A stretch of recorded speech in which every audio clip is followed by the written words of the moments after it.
et maintenant à Philippe Duron. 000 jeunes.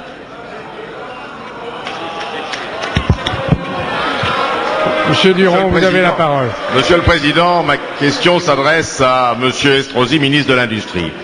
Vous tenez, Monsieur le Ministre, un discours très volontariste sur la politique industrielle du gouvernement. Devant notre Assemblée, le 5 novembre dernier, répondant à une question de notre collègue Claude Letertre sur les états généraux de l'industrie, vous donniez des assurances sur l'avenir de la société Plissorol. Plissorol est ouvert. Les ouvriers sont au travail. Le repreneur s'est engagé sur de nouveaux investissements, disiez-vous. Or, quelques mois plus tard, la réalité est tout autre. Cette entreprise se trouve dans une situation dramatique. En redressement judiciaire pour la seconde fois en un an, elle doit, si l'on veut préserver les 500 emplois sur notre territoire, à Lisieux, Fontenay-le-Comte et Épernay, trouver un repreneur au cours des prochains jours. Victime d'un actionnaire chinois intéressé par ses seules filiales et forêts gabonaises, cette entreprise est aujourd'hui atteinte dans ses actifs et confrontée à une situation financière très dégradée.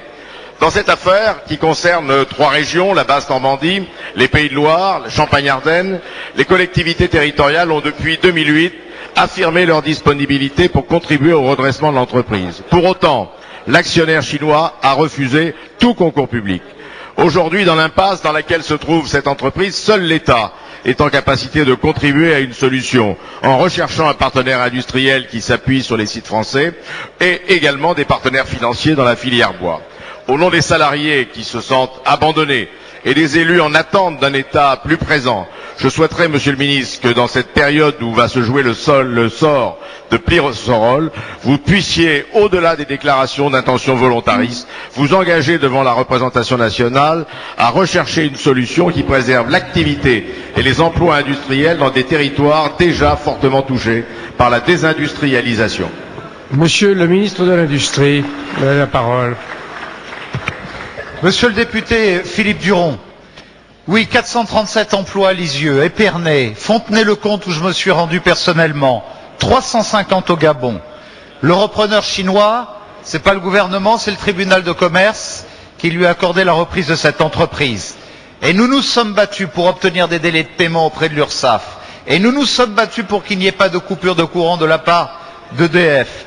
Et malheureusement, au bout de toutes ces démarches, le 8 avril dernier, nous n'avons pu qu'enregistrer le dépôt de bilan de l'entreprise à cause du comportement des responsables de cette entreprise.